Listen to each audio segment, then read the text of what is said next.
Sign up for the Agranak Studios newsletter at agranak.com. Make sure you're subscribed so you don't miss an upload. And join the conversation over at the Agranak Cult Discord.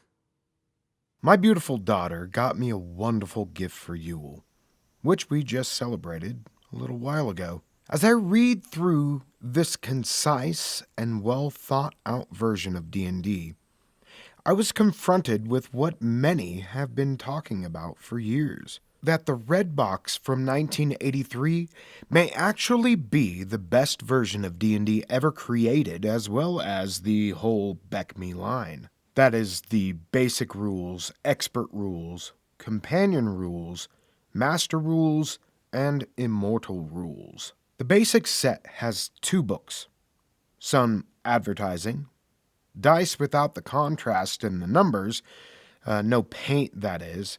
So with the original, they sent out an unbranded crayon so you can fill in the little wells of grooves with some contrast color to make the dice easier to read. These dice are a bit smaller than normal 16mm dice. I would say probably 13 to 14 millimeters for these particular story stones. When I first started playing D&D, I began with AD&D First Edition and quickly switched to Second Edition, as that was the newest edition of the game in 1989. However, after reading the basic version of the game, I am convinced that all Advanced Dungeons & Dragons did was add a bunch of homebrew rules that became canon for the game at the time. For the most part, Dungeons & Dragons Basic and Advanced Dungeons & Dragons are the same game. Basic being a more stripped-down version, of course, but the chassis or the foundation is all the same. AD&D has many tables and charts worked out for you, and D&D Basic is the bare bones of the game, which is 90% of everything you are ever going to play. It's almost as if Basic D&D winds you up and then sets you off. AD&D holds your hand, guiding you through every nook and cranny. That may sting for a few people, but it's what I am personally realizing. Next week, I may realize that I'm completely wrong and AD&D is superior. I do tend to get excited about new discoveries.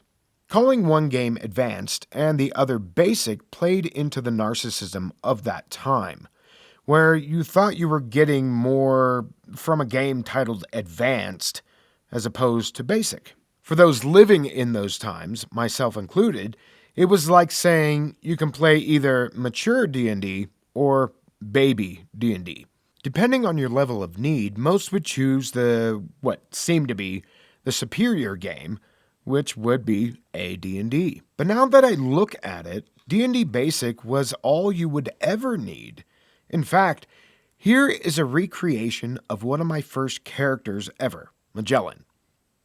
Playing AD&D, First Edition, and then Second Edition, we just wrote down our stats, looked at any bonuses, and then wrote down our equipment and savings throws, which is literally the basic D&D character sheet. Even today, there has been a revival of what we call the Old School Renaissance, or OSR, for at least over a decade. These retro clones leans into the basic edition of the game. Some, like Old School Essentials, is 100% compatible with Beck Me, and their advanced fantasy version with AD&D. The system is not only flexible, but also built into the game is kind of fostering the desire to work out certain mechanics that are different than at any other table.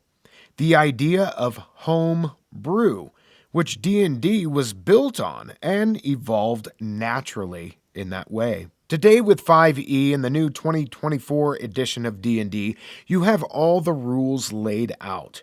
It is a very tight machine. Change one thing or two and the game has a high likelihood, not absolute mind you, but a high likelihood of falling apart. I know this because I played 5e for just shy of a decade. Having been introduced to games like Old School Essentials, which is basic and expert D&D reskinned and repackaged, has drawn me down a road of less is more. Not just A little more, mind you, but a lot more. I have house rules that I use, such as a reroll mechanic, where when someone rolls a natural 13, they get a token and they can use that to reroll any die roll. I also use a mechanic for rolling to cast spells, because I'm not really a fan of the traditional spell slot method. Outside of that, I'm playing the original game that Dave Arneson and others came up with and that E. Gary Gygax codified. Next, we have the amazing editors and rewriters that were more concise in their descriptions, explanations, starting with Holmes, then Moldvay, and then the Redbox author Frank Menser. They made the game accessible to every person that was interested in playing a role or a character in a fantastical world of magic, dragons, and dungeons. After having played every version of the game except 4th and the vanilla white box over the course of 36 years at this point, I would have to say that the red box, in my reading through, is the best introduction to the game that we have ever seen. Clean, concise. It teaches you how to play as you read with solo adventures and tutorials, giving you all the tools you need to be transported to this most amazing game that millions of people have indulged in for the last 51 years. Even today, with the brand new version of the 5th edition of D&D, if someone were to approach me as a fledgling role player wanting to learn the game, I would direct them to the Redbox D&D from 1983.